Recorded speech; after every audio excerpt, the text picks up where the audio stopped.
Então hoje o tema da nossa mensagem e das mensagens que nós vamos trabalhar durante esses 2 meses é sobre família. E a mensagem de hoje, o tema é a família onde tudo começa.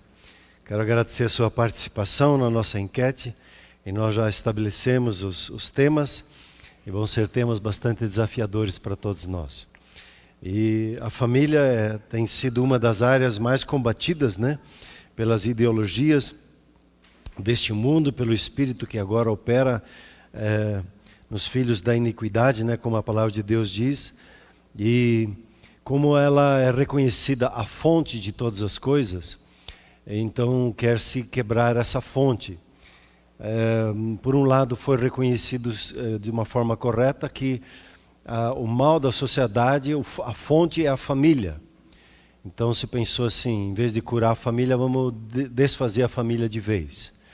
E o reino de Deus, ele traz a cura para a família, traz a restauração para a família. E quando traz a cura, a restauração da família, o que acontece? A nossa sociedade, a nossa nação, ela é curada, né? E hoje eu queria entrar nos primórdios, na gênese da família, como a célula mãe, a célula mater, como era chamada por um bom tempo, aqueles que ainda lembram do latim nas escolas, né? Eu não fui dessa geração, mas tem uns que tiveram latim na escola, né? E quando se cura uma família, você começa a curar uma nação. E quando você destrói uma família, você destrói a nação. Então nós precisamos repensar, e a nossa geração ela está sendo desafiada, como um dos pontos que eu vou trazer aqui, a ressignificar o valor da família, o sentido da família. Qual o lugar da família no projeto de Deus. E o Senhor Jesus, ele deixou uma prioridade bem clara na própria vida dele. Ele viveu essa prioridade e ele transmitiu essa prioridade em Mateus 6,33. Você conhece esse texto muito bem, né? Mateus 6,33, que diz assim: busque em primeiro lugar o reino de Deus e a sua justiça, e as demais coisas serão acrescentadas. O nosso foco principal como pessoa, como família, precisa ser o reino de Deus.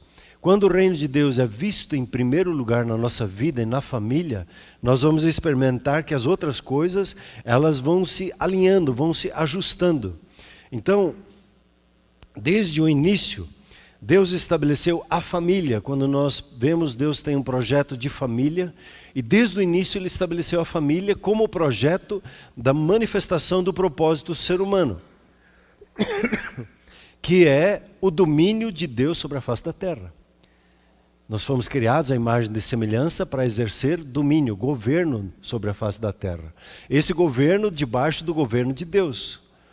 E o ser humano, ele decidiu entregar esse governo da terra para o seu arquirrival, para o seu inimigo. Ele perdeu, ou melhor, como a palavra de Deus diz, ele entregou de mão beijada o governo para o arqui-inimigo do ser humano. E por causa disso se tornou escravo, e a primeira coisa que foi batido foi na família. A morte entrou na família. A destruição de relacionamentos entrou na família. E desde o início a família tem sido combatida. A família é o lugar onde nós experimentamos o reino de Deus em primeiro lugar. E isso é uma coisa que eu gostaria que você colocasse de novo no seu coração. O reino de Deus, ele vem para governar a minha vida. E eu preciso buscar, numa atitude constante e sempre focada na busca disso. Buscar em todos os momentos. E onde que eu começo a manifestar em primeiro lugar o reino de Deus é na família, nos meus relacionamentos. Os dons espirituais são dados para a família. A gente aprende a servir na família. Tudo que nós queremos ver na nação brasileira, nós precisamos gerar dentro da nossa casa o modelo que nós queremos para a nossa nação. E quando as famílias se unem com outras famílias, para manifestar o reino de Deus, você tem o quê? Você tem a igreja. Quando as igrejas se unem para trabalhar juntas e manifestar o reino de Deus, Você tem aí, podíamos chamar de uma tribo, né? Você tem a família, você tem o clã, você tem a tribo, você tem a nação. Você tem a família, a sua família, que você centra não nela. A família não é o centro. O reino de Deus é o centro. O núcleo do nosso pensamento e sentimento é a busca conjunta do reino de Deus. Quando nós formos falar sobre educação de filhos, o nosso foco na educação dos filhos é educá-los a buscar em primeiro lugar o reino de Deus, a entender como isso funciona. Eu levei um choque numa leitura com o Miles Monroe, quando ele diz assim: nós não fomos feitos por Deus para corrermos atrás do suprimento da nossa casa. Nós fomos feitos por Deus para buscar em primeiro lugar o reino de Deus. As demais coisas são acrescentadas. E isso dá um nó na nossa cabeça. Por isso que Jesus diz, a primeira mensagem dele: arrependa-se, mude a sua maneira de pensar. A sua profissão não é o centro da sua vida. Se é o centro da sua vida, a sua profissão, sua vida profissional, o que acontece? A sua vida vai entrar em conflitos. O reino de Deus é o centro. E aí, você, junto com a sua família, você gera a primeira onda, né? Aí a segunda onda é junto com outras famílias. E a outra onda são outras igrejas. E assim as ondas vão alcançando até alcançar toda a nação. Quando nós entendemos a força que há numa família que busca em primeiro lugar o reino de Deus, essa família vai experimentar a cura que o reino de Deus traz para consigo. E nós temos na Bíblia 3 famílias chaves. E eu vou falar só sobre a primeira hoje. A primeira família é Adão e Eva, e a sua casa. Daí esse projeto, Adão e Eva não souberam conduzir, entregaram o reino de Deus ao inimigo. E aí Deus começa a restaurar na vida de Abrão e de Sara o reino de Deus. E começa a restabelecer, e por intermédio de Abrão e Sara, quer abençoar todas as famílias da terra. E a terceira família, que seria bom ser estudada, é José e Maria. Como eles entenderam a vinda do Senhor Jesus no seio da sua família, e entenderam o projeto que ele veio como rei. Eles entenderam que eles precisavam cuidar, em primeiro lugar, da manifestação do reino de Deus na sua casa. E eles fizeram um excelente trabalho como marido e mulher, como José e Maria, em preparar e cuidar do reino de Deus na vida do Senhor Jesus e prepará-lo para manifestar e resgatar o reino de Deus para a sua e para a minha vida. Amém, queridos? Então, na primeira família, nós normalmente não lemos esse texto ou só fazemos ele de lembrança. Eu queria ler ele hoje junto com você em Gênesis capítulo 2. Normalmente vamos lá em Gênesis capítulo 1, mas eu quero ir com você em Gênesis capítulo 2, no versículo 18 até o 25. Até o 17, Deus está trabalhando só com Adão, dando instrução para eles. Domingo que vem vamos falar sobre paternidade. E é um tema interessante entender a função da paternidade, como o pai é o fundamento da família.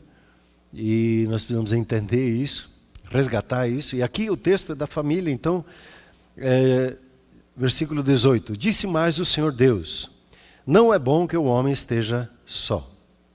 Far-lhe-ei uma auxiliadora que lhe seja idônea. Havendo, pois, o Senhor Deus formado da terra todos os animais do campo e todas as aves dos céus, trouxe-os ao homem, para ver como este lhe chamaria. E o nome que o homem desse a todos os seres viventes, esse seria o nome deles. Deu nome o homem a todos os animais domésticos, e às aves dos céus, e a todos os animais selváticos. Para o homem, todavia, não se achava uma auxiliadora que lhe fosse idônea. Então o Senhor Deus fez cair pesado sono sobre o homem, e este adormeceu. Tomou uma das suas costelas e fechou o lugar com carne. E a costela que o Senhor Deus tomara ao homem, transformou-a numa mulher. E lhe a trouxe. E disse o homem: esta, afinal, é osso dos meus ossos e carne da minha carne. Chamar-se-á varoa, porquanto do varão foi tomado. Por isso deixa o homem pai e mãe, e se une à sua mulher, todos tornando-se os dois uma só carne. Ora, um e outro homem e a sua mulher estavam nus, e não se envergonhavam. Amém? Então eu quero tirar 3 princípios, e lendo aqui eu já vi mais alguns, mas vou me focar neles, senão vamos longe aqui. O primeiro princípio que é trazido para a família é que é o primeiro lugar na criação que Deus diz que não é bom. Alguma coisa não está boa, não está bem ajustada. E Deus diz, não é bom que o homem esteja só. Eu vou lhe fazer uma auxiliadora que lhe seja idônea. Esse texto mostra que nós não fomos feitos para a solidão. Nós não fomos feitos para cada um viver a sua própria vida independente de outras pessoas. Deus nos fez para a comunhão, para relacionamento. Assim como Ele nos fez para relacionarmos com Ele, Ele quer que nós nos relacionemos uns com os outros. O Salmo, ele diz assim, Deus faz que o solitário more em família. Tira os cativos para a prosperidade. Só os rebeldes habitam em terra estéril. O homem foi chamado para viver, sair da sua solidão e entrar e viver em família. Sair, como diz aqui, do ser cativo pelas coisas desse mundo e entrar na prosperidade, experimentar o prosperar que a família traz para ele. Sair de uma situação rebelde e estéril para um momento de frutificação. Provérbios ele diz assim, o solitário busca o seu próprio interesse e insurge-se contra a verdadeira sabedoria. A verdadeira sabedoria está na comunhão, não está junto uns com os outros, no vivermos família. E a família é um projeto de Deus, a família é um presente de Deus para nós, e o homem e a mulher eles são feitos para viver um para com o outro. Quando ele diz aqui, eu farei para ele uma auxiliadora idônea, ele diz, o homem está incompleto, eu vou completar o homem. Eu vou deixar ele completo agora junto com a sua companheira, a sua esposa. Cada um do homem e da mulher tem suas características físicas, emocionais e espirituais. E o homem ele é completo quando ele se une à mulher. E a mulher ela é completa quando ela se une ao homem. Nós não fomos feitos para cada um viver o seu próprio caminho. Nós fomos feitos para viver juntos, em comunhão uns com os outros. A mulher, então, ela foi criada do homem para ser auxiliadora do homem, quer dizer, uma pessoa adequada, que o completa. Ambos são criados conforme a imagem e semelhança de Deus. Ambos trazem a marca do Criador na sua formosura, na sua beleza. Ambos refletem as características e as virtudes de Deus. E todas as vezes que o homem e a mulher eles começam a competir entre si, eles estão expressando que eles não entenderam o reino de Deus na sua vida, eles estão expressando que não vivem os princípios do reino de Deus. Nós nos completamos como homens e mulheres. Nós não estamos na dinâmica do machismo, nós não estamos na dinâmica do feminismo, nós estamos na dinâmica de sermos de sermos família, de vivermos como um só. Um não anula o outro, mas um potencializa o outro. Deus não colocou o homem para dividir, a mulher na vida do homem para dividir com ele. Ele colocou a mulher no homem para que ela potencialize o homem e para que ele potencialize a mulher. Nós quando nós trabalhamos e vivemos em unidade, nós vamos viver juntos o propósito de Deus. Quando o homem e a mulher competem com o que acham, com o que pensam e não entendem que são complementares um com o outro, eles trabalham contra o propósito de Deus nas suas vidas. E aqui vale uma atenção, né? Sempre que nós entramos num processo de disputa, e isso acontece muito comum porque nós estamos num ambiente onde não é valorizada a família, num ambiente onde se tem muita disputa, hoje se fala na polarização, né? Para lá e para cá.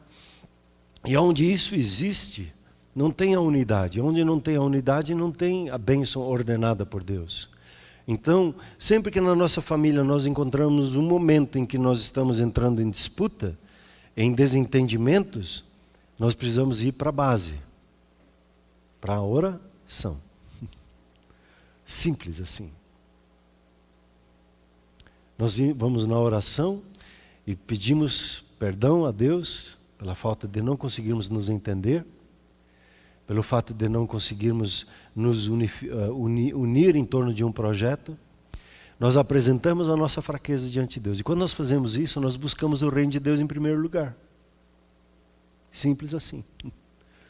A oração é um instrumento chave para que a nossa unidade ela seja guardada, resgatada, restaurada, fortalecida. Toda vez que um casal ele une, ele se potencializa junto. Um casal que não une, não se potencializa. Parece que vão vivendo as suas vidas. E à medida que não oram juntos, eles vão vivendo de forma separada. A oração em conjunto nos faz fortalecer cada vez mais a nossa unidade. Como um dos fatores chaves. O propósito de Deus com o casal é o complemento, a potencialização de suas capacidades e habilidades. O reino de Deus, ele somente se manifesta com a ação de unidade entre o homem e a mulher. Podem pedir o que quiserem, qualquer coisa. O reino de Deus vem sobre as suas vidas. O reino de Deus se manifesta por intermédio das suas vidas. E Deus nos criou para sermos um com Ele e uns com os outros.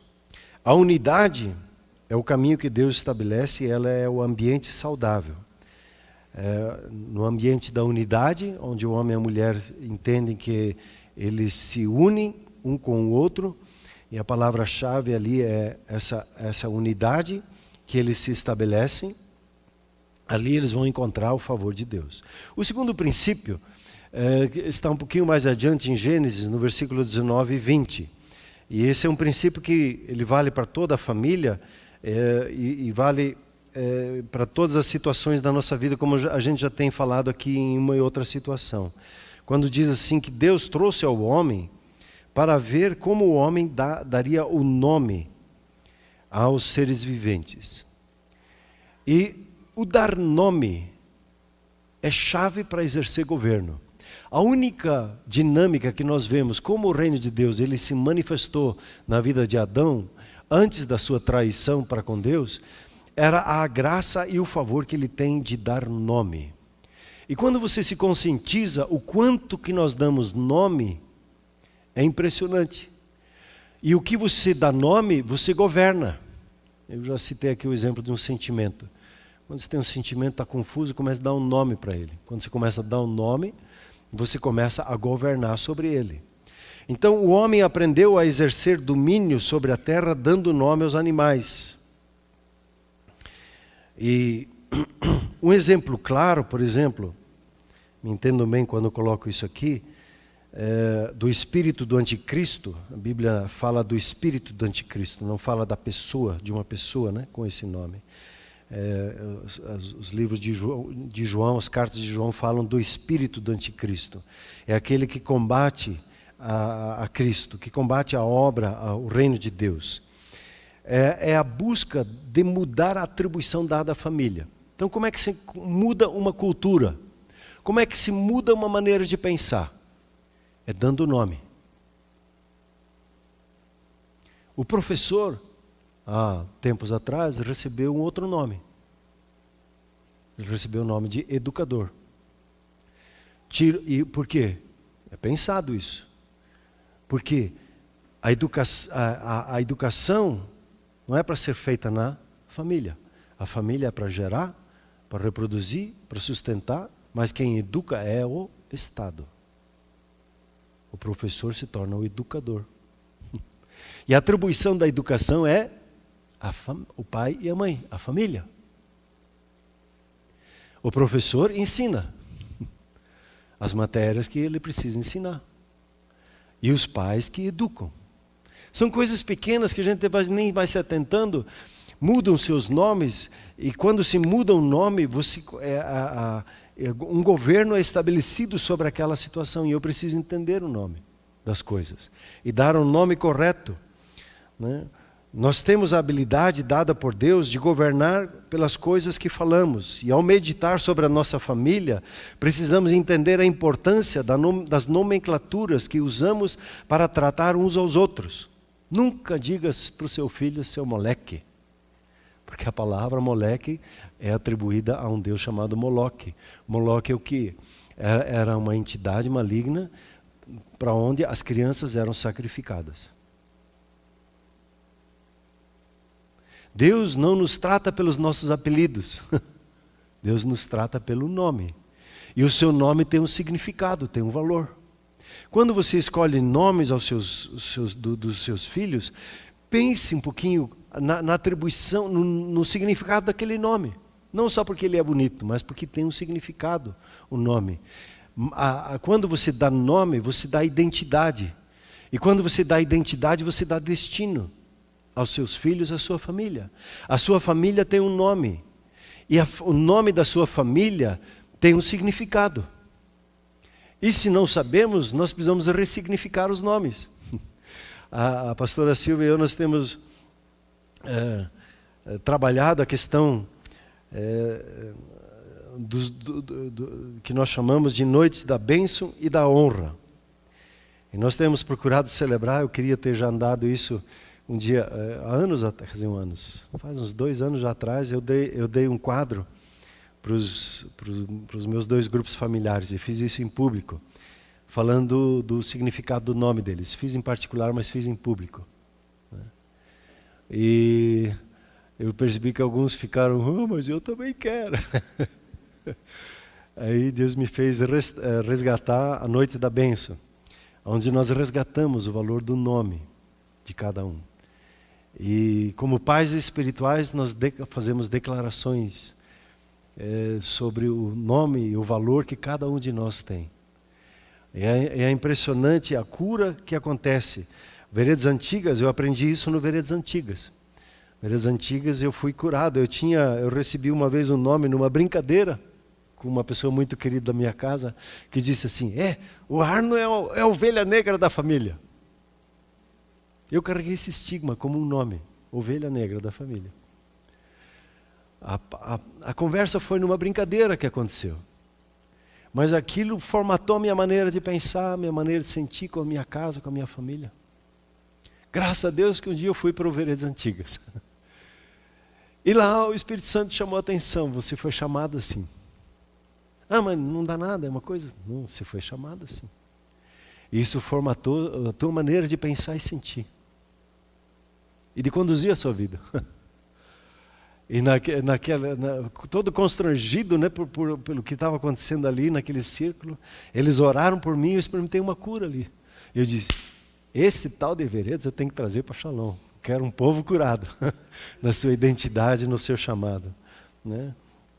Quando nós damos nomes, os nomes determinam a identidade e o destino de uma pessoa. Quando nós vamos falar sobre paternidade, vou entrar um pouquinho nesse assunto. O terceiro princípio que aparece aqui, que se desdobra em 3, né, que une um pouquinho os outros 2, para construir uma família forte, então eu preciso entender que eu preciso da família para ser saudável. Segundo, como família, nós precisamos prestar atenção aos nomes que nós damos. Né? Eu tenho, por exemplo, uma mesa, na mesa da reunião, essa mesa tem um nome para mim, porque ela tem um significado, é a mesa da concórdia. E não risque essa mesa, eu tenho xodó nela. Né?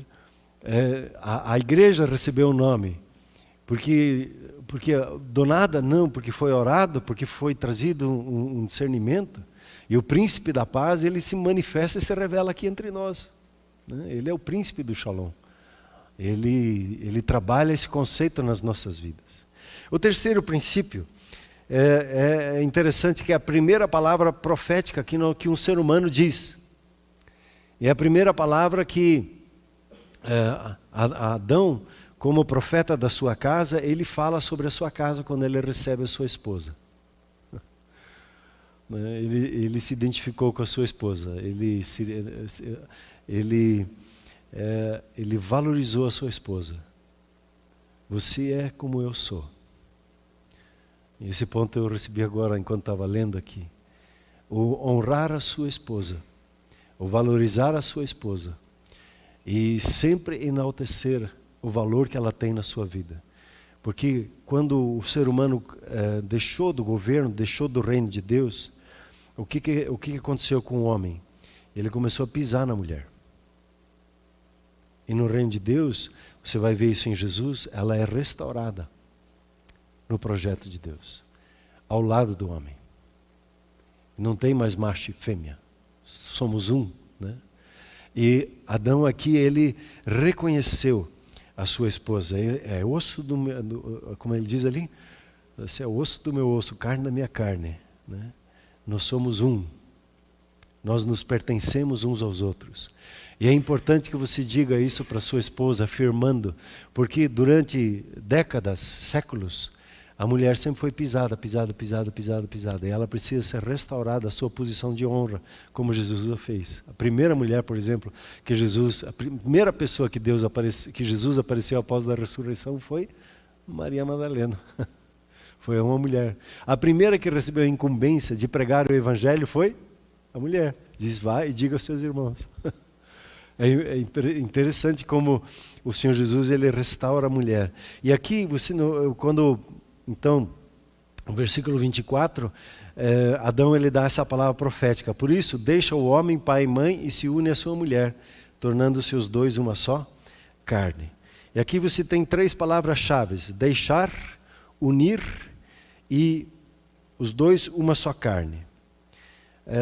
Essas palavras, elas foram ditas, né, de forma profética por Adão.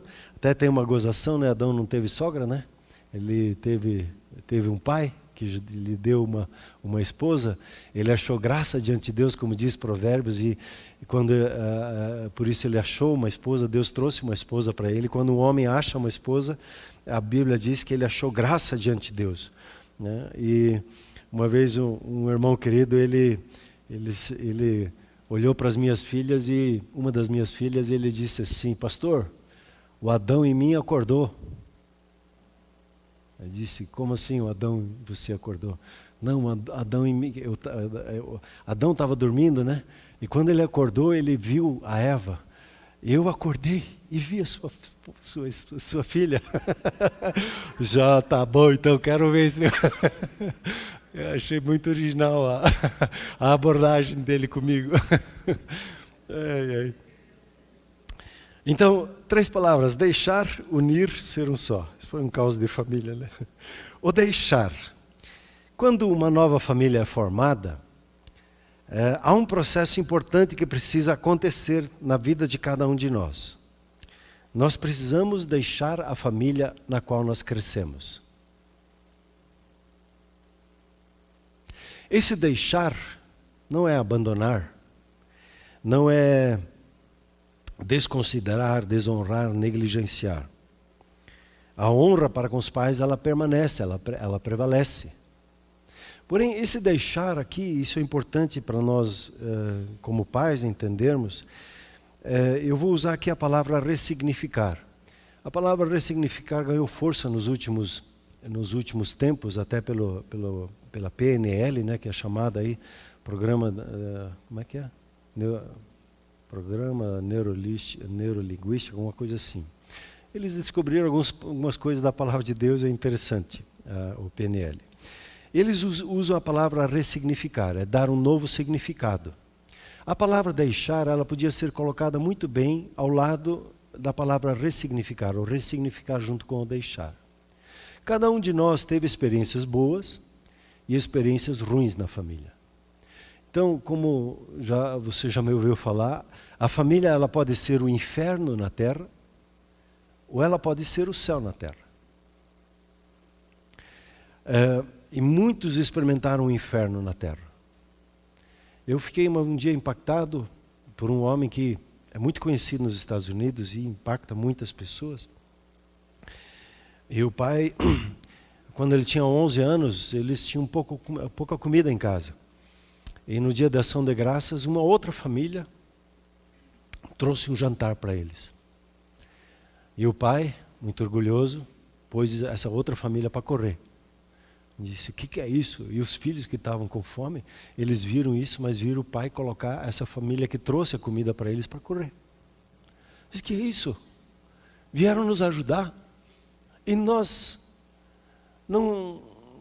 E o pai mandou embora. Aí dali a pouco o pai abandona a família. A mãe cria o filho, mas desconta a raiva dela com o pai no filho. No marido no filho. E quando o filho tem 17 anos, ela pega o filho e pum, vire-se. O filho foi morar na rua. E é impressionante, ele dizia assim, eu agradeço a Deus pela mãe que eu tive. Porque se não fosse a minha mãe, eu não seria o que eu sou hoje. Todo aquele mal que aconteceu na vida dele, ele trouxe um novo significado. E aquela experiência de 11 anos, quando ele foi machucado pelo pai dele, que ele estava com fome, o pai rejeitou, ele diz, eu vou fazer o que aquela família fez com a nossa família. Eu vou ajudar outras famílias. Eu vou abençoar outras famílias. Ele trouxe um novo significado para o que a mãe dele, como a mãe dele judiou dele e ele sofreu debaixo da mãe. Ele disse assim, eu entendo o que é ser rejeitado, eu entendo o que é ser colocado de lado e eu vou curar a rejeição de outras pessoas. Eu vou abençoar outras pessoas. O que ele fez com a situação dos 11 anos, hoje é uma das pessoas que eu conheço, é o que mais abençoa famílias com alimento. Não é na cifra dos milhares, é na cifra dos milhões. Ele se tornou extremamente rico por ajudar, por servir outras pessoas. E tudo que ele tem, ele emplaca para abençoar famílias. A dor dele se tornou a propósito dele de manifestar o reino de Deus, trazendo suprimento às outras pessoas. A dor de rejeição que ele sofreu, ele usa até hoje para ajudar pessoas a serem curadas na sua alma. Ele ressignificou. E as nossas experiências que nós tivemos com as nossas famílias, as negativas, elas precisam ser ressignificadas. As boas, elas também precisam ser ressignificadas. Você precisa ler, estudar as coisas boas e ruins que aconteceram na sua família e deixar ressignificar agora para a sua casa, para a sua família, dar um novo valor, dar o seu valor. Os seus pais tiveram as suas experiências com Deus, agora a sua casa vai ter as suas experiências com Deus. Eu tive muitas boas experiências sentados à mesa com os meus pais. E a gente tinha um momento que a gente sentava junto, que era como família. Meu pai, ele ficava pouco em casa por causa do trabalho, mas no domingo de manhã a gente sentava junto para tomar um café. A mãe sempre caprichava, fazia o cookie, fazia o pãozinho lá, que a gente chama Streuselkuchen e o Zwieback, e tinha mais algumas guloseimas. Era uma mesa bonita. Papai, ele lia um texto da palavra de Deus, que eu não entendia, porque ele lia em alemão e era um alemão pesado, que eu não entendia. Até um dia a mãe, acho que eles conversaram, daí a mãe disse assim, quando você terminar hoje de ler, você pergunta o que eles entenderam. Aí ele leu lá bonitinho, como ele sempre lia, ele fechou e ele olhou para mim assim, o que eu li?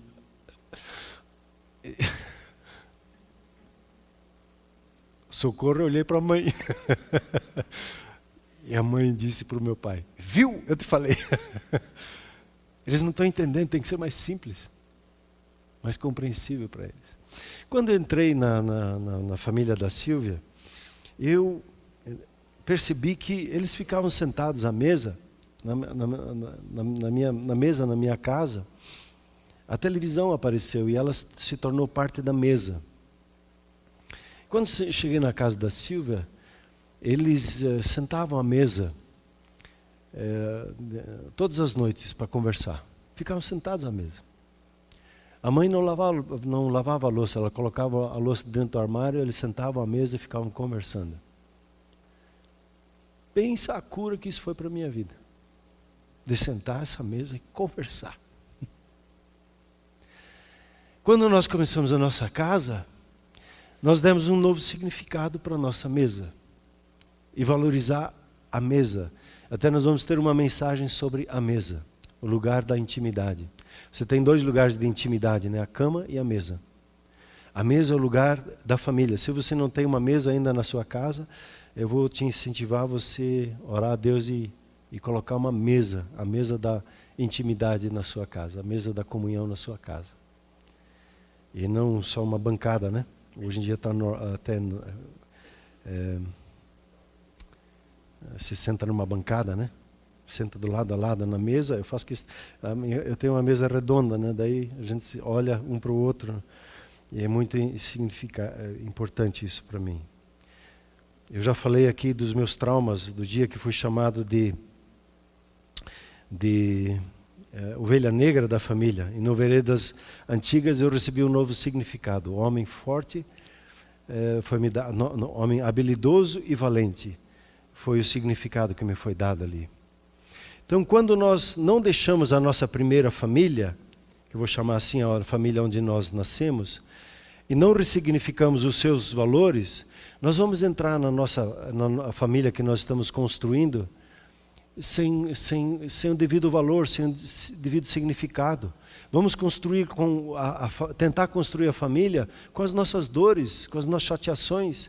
Vamos construir a nossa família com comparativos. Se o seu pai foi um pai muito presente, você não pode exigir do seu cônjuge que ele seja assim como seu pai. Precisa haver uma ressignificação. Esses comparativos sempre destroem a família, né? Eu preciso deixar como? Ressignificando, dando um novo entendimento, né? Então, quando você está olhando para a sua família, o que nós fazemos com a família onde nós nascemos? Nós exercemos perdão, nós valorizamos o que recebemos e damos um valor para a nossa casa. Nós paramos de querer querer mudar os nossos pais, dizer como os nossos pais têm de mudar. E nós precisamos aprender com os erros e acertos dos nossos pais e dar um novo significado. A segunda palavra aqui é o unir. Eu vou aplicar isso agora à família que você está construindo. Unir é um processo em que nós entramos quando decidimos formar a nossa família. Agora, os dois precisam se unir para estabelecer uma nova família. Eu sempre falo, quando falo sobre relacionamentos, especialmente com casais, que existem 4 estágios de crescimento em todo relacionamento. E é um processo que Deus usa em todas as áreas para unir, né?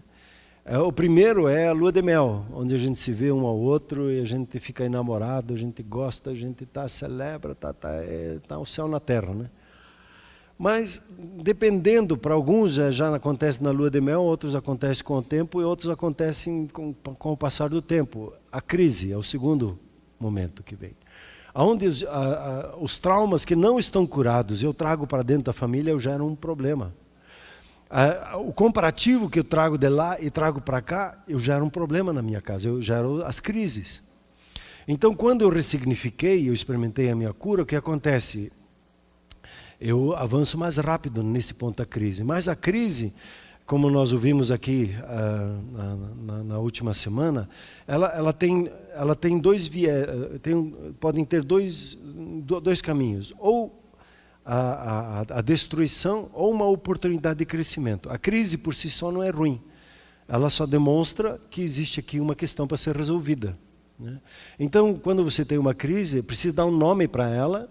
Aí você começa a exercer governo, identificar, né, dar um nome, e aí você vai ressignificar, dar um novo nome a essa situação. E quando você passa da crise e você decide usar ela como uma oportunidade de crescimento, você entra numa fase de edificação, que é a segunda fase aqui. É essa fase. Você começa a edificar, a construir, a ver as diferenças não como divisores, mas como potencializadores de crescimento. Quando você passa bem nessa fase aqui, você entra na última fase, que é o ministério. Você começa, é só olhar um para o outro, você gerou um ministério. Você trabalha junto como uma engrenagem bem untada, bem ungida. Você trabalha junto e sabe, quando aparece uma crise, você já resolve rapidinho e já avança no seu crescimento.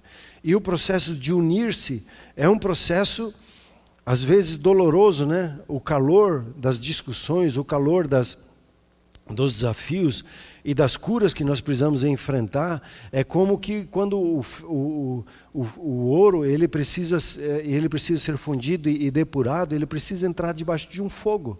E o Espírito Santo, quando ele vai começar a trabalhar na nossa vida, ele faz de uma forma idêntica, ele vem com fogo, usando as circunstâncias, a pressão que a vida traz consigo, para depurar e trazer o melhor da sua vida e da minha vida, do casamento, da família, né?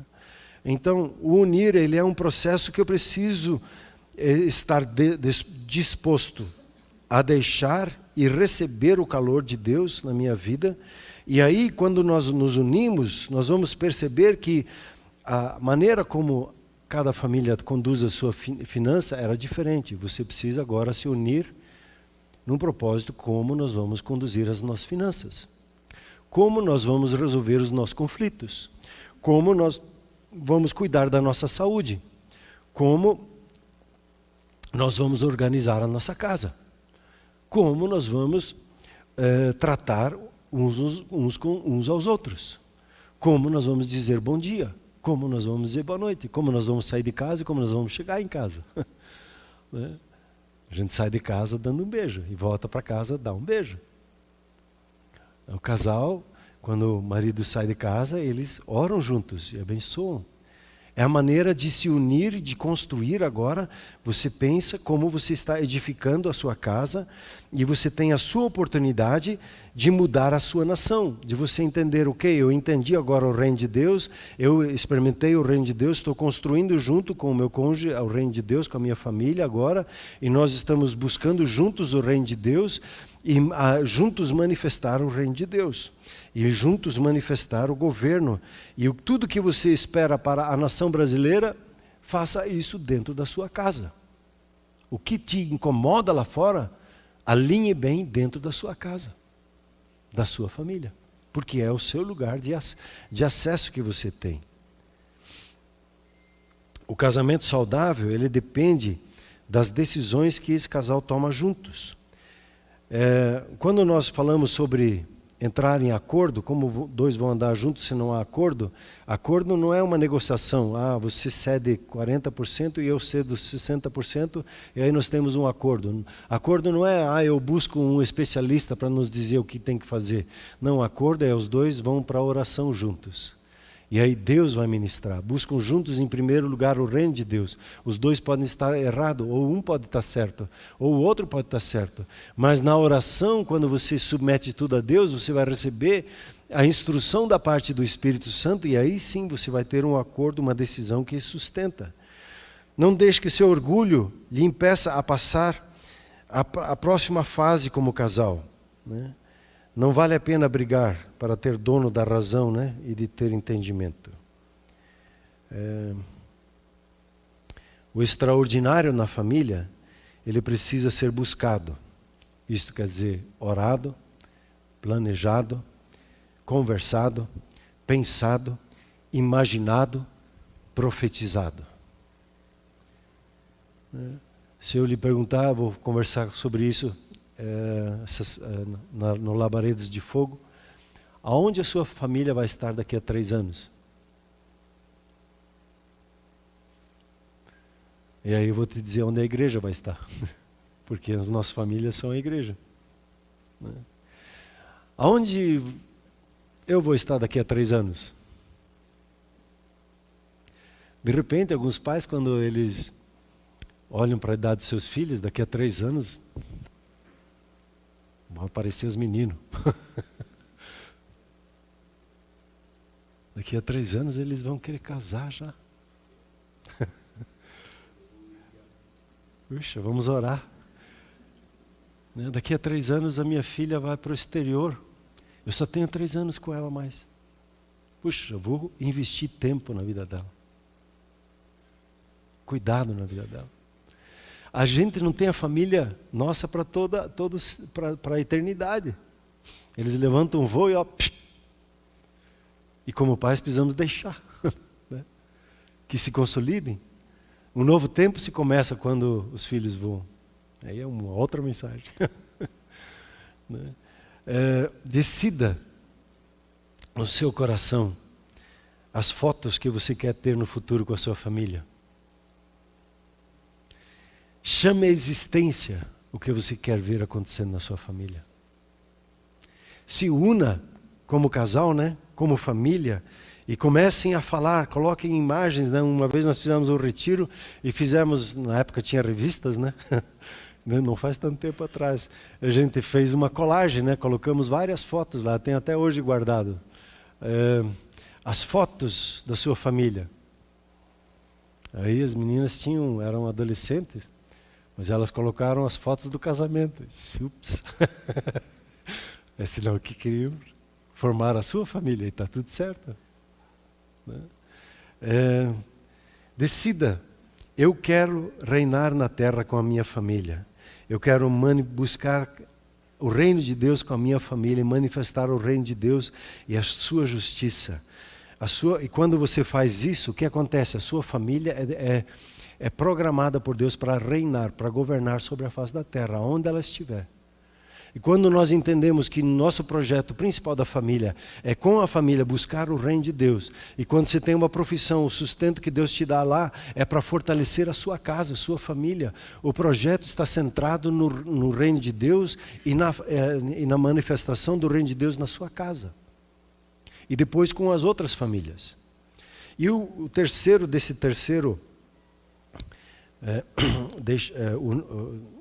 o terceiro aqui, puxa, me perdi não, é uma só carne, né?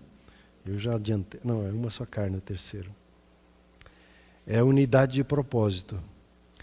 Agora você tem filhos que cresceram na sua casa e eles vão levantar voo um dia. E você tem a oportunidade de treinar os seus filhos para que eles consolidem a sua casa. E já pense desde agora, você está treinando uma nova família. Você está estabelecendo uma nova casa que vai buscar em primeiro lugar o reino de Deus e a sua justiça. E eles vão experimentar o acréscimo que o reino de Deus traz consigo. Nós estamos unidos no propósito, numa só carne, num só entendimento, né? No pensamento de capacitar a próxima geração, para que eles agora caminhem e se estabeleçam, né? As crianças, elas não foram dadas para nosso contentamento, para nossa satisfação. As crianças, elas nos foram dadas para que a gente treine e capacite elas a levantarem voo e manifestar o reino de Deus na vida delas. Meu pai, ele investiu na minha vida e ele olhava para mim investindo na minha vida, para que eu experimentasse o que ele não experimentou. Ele queria estudar. Ele só fez até o terceiro ano na escola. Aí teve que trabalhar. E ele não se cansou em investir na minha vida. Até hoje eu usufruo da semente dele na minha vida. Do pensamento, do sentimento dele na minha vida. Treine os seus filhos para que eles busquem em primeiro lugar o reino de Deus e a sua justiça. Os pais têm o poder de influência de mudar toda uma nação. E quando você olha para o seu filho e vê nele um estadista, vê nele um governador, vê nele um homem, uma mulher de Deus que faz toda a diferença, você vai educar os seus filhos de uma forma distinta. Não eduque os seus filhos para a sua satisfação. Não eduque os filhos para você mesmo. Eduque os filhos para o reino de Deus, para que eles manifestem o reino de Deus em toda a nação. Nós mudamos uma nação quando nós entregamos filhos que andam conforme o reino de Deus, que sabem buscar o reino de Deus e a sua justiça, que avançam mais do que nós avançamos. Nós precisamos treiná-los não para viver em busca do seu sustento, como os que não conhecem a Deus, mas para que experimentem e vivam o reino de Deus e experimentem o suprimento deles. Olhe para os seus filhos E busque discernimento em Deus para você começar a profetizar no nome deles, no que eles são, aquilo que Deus tem preparado para a vida deles. E não pare de profetizar na vida deles, mesmo quando eles saíram de casa. Tenha a sua palavra como a palavra que Deus lhe deu para você abençoar gerações. Proclame a palavra de Deus junto, em unidade com o seu cônjuge, o que Deus tem preparado. Amém, queridos? Concluindo, nós estamos construindo uma família por meio do reino de Deus nela. E não construindo as nossas profissões. Isso aqui, se você pensar nessa frase, é um choque na nossa cultura. É contracultural isso. Que a maioria das pessoas vivem em função da sua profissão. Não vivemos em função das nossas profissões. Vivemos em função do reino de Deus e da sua justiça. E a começar, o nosso lugar de treinamento é a nossa casa. O nosso propósito não é a nossa empresa. Nosso propósito é construir uma família que manifesta o reino de Deus. E aí, como é que vem o sustento? Deus provê. Deus tem a sua maneira, Ele vai te dar habilidade na sua profissão, vai te dar habilidade nos seus negócios. Quando Ele vê, é o que Jesus diz, as demais coisas vão ser acrescentadas. Você vai experimentar do que Deus diz, que as bênçãos seguirão aqueles que ouvem minha voz. Você vai experimentar aquilo que o Salmo 133 diz, que ali a bênção é ordenada, ela é comandada. Deus diz, abençoe eles. Você não precisa buscar a bênção, ela vai ser ordenada sobre a sua vida. O reino de Deus é estabelecido por meio de famílias e não por meio de indivíduos. A família é a primeira expressão do reino de Deus na terra, por isso que ela foi a primeira a ser atacada. E daí Deus começa a história com Abrão. E sabe por que Deus escolheu Abrão? Diz lá em Gênesis 18, porque Abrão vai saber ordenar a sua casa, a buscar em primeiro lugar o reino de Deus. Por que Deus escolheu Maria e José? Porque eles iam saber treinar o filho para manifestar o reino. E você faz parte dessa história. A sua família faz parte dessa história. Tudo que eu quero ver que aconteça na minha nação, ela começa na família. É ali que eu treino, é ali que eu vejo. Quando você tem uma família saudável, você tem uma igreja saudável. As famílias não vivem em função da igreja, a igreja vive em função das famílias, de ajudar a família a ser saudável. Por isso nós nos reunimos no domingo, em famílias. Por isso nós nos grupos familiares, nós nos reunimos em família para nos fortalecer. Amém, queridos? Vamos nos colocar em pé, por gentileza? Uma palavra. A gente vive numa igreja que já é bem madura. E ela já começa a chamar atenção, mais isso, mais aquilo, mais aquilo. Mas o que é com solteiros? Com viúvas, com órfãos? E aí você vê na casa aqui, as viúvas, elas se reúnem em família. Elas cuidam uma das outras, elas fazem as suas reuniões, elas viajam juntas, elas experimentam família. Por isso que nós temos os grupos familiares, para as pessoas sozinhas também. Para que elas vivam e tenham a experiência de cuidado e família um com o outro. Amém, queridos? Vamos orar.